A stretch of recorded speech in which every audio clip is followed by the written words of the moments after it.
Today we are going to solve LeetCode 2, that is add two numbers. This is one of the top interview questions, and also it is from the list of LeetCode top 100 interview questions. And in this question we are provided with two non-empty linked lists representing two non-negative integers. The digits are stored in reverse order and each of their nodes contain a single digit. We have to add the two numbers and return the sum as linked list. You may assume the two numbers do not contain any non-leading zero except the number 0 itself. Okay, we got it. As we can see in the example that the number is 243 and 567 and they are in reverse order, which is even a very convenient thing that is already done for us.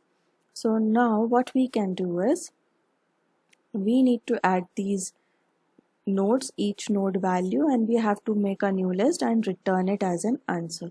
So as they are already reversed, so we start adding from this root node as itself, and so we did it. So 5 plus 2 is 7, 6 plus 4 is 10, so 1 is carried forward and here it will become 8. So this is what the output will be, 807. So let's see what all are the edge cases, because the question is quite straightforward but there are multiple edge cases. So let's see those edge cases. Like suppose for this integer we can see the sum will be 14, so 1 will be carry forward and the list has been ended, right? So we have to append the carry as well at the end. So this is one of the edge cases, because if we are going to end up the linked list and we are going to return the answer, then the answer will be only this node with value 4, but that is not the answer because answer will be 14. So we need to take care of this kind of case. Then second case can be when the linked list is of different lengths. So like here it is 2 plus 8, so it is 10, then it's 12, and then we can see this list is ended, but we need to append this particular value with the carry. So this can be one case. So these are the two cases that we have to take care of, and rest is pretty simple. So let's go through the code and we'll see what is the trick with which we'll be solving, because we are not going to write separate test cases for these two cases. We are going to write such a code which will take care of all the edge cases. So first thing, we have to initialize a new linked list in which we will be storing all the sum. So this will be our linked list and this is capital N. After this, we have to define a variable which will take care of our carry values, and now we will be running a loop for L1 while L1 or L2 or carry. Okay, we have to consider all these three. Now we will initialize two variables which will take care of the values from these two linked lists. So let's initialize with 0. Now we will check if L1 is a node.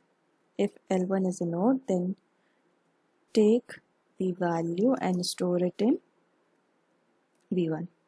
Okay, and then just go to L1 dot next. The same thing we will do with L2. Like if there is L2, then take the value in V2 and proceed to L2 dot next. And after getting values, now is the part where we are adding that trick. So char and val, and what we are going to use is divmod function. So what divmod function will do, will add our v1 plus v2 plus carry, and we will pass 10.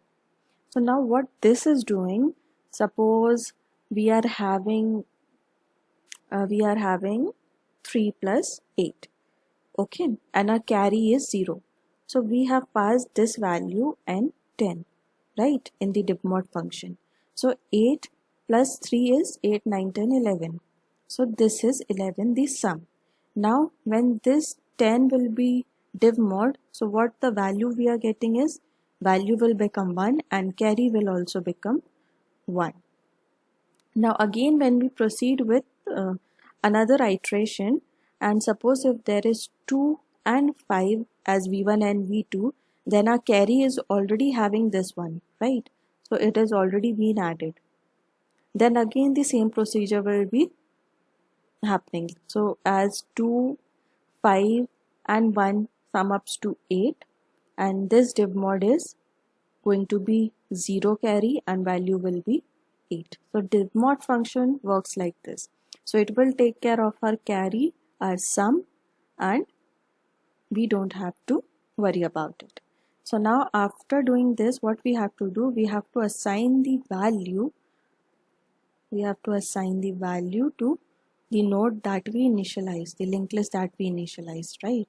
So we will pass this value, create a node and assign it to n.next, and then we have to do n is equals to n.next, and this loop will end up, and after that we will return our root.next because the linked list was already reversed. So this was the whole solution, and now div mod was the trick with which we don't have to do all the modulus and list node. I typed wrong, and here we can see the results that it's working, it is efficient, and this was the whole solution. So I hope this video was helpful, and if you like this video then subscribe my channel, and I will come up with some more questions soon, and thanks for watching.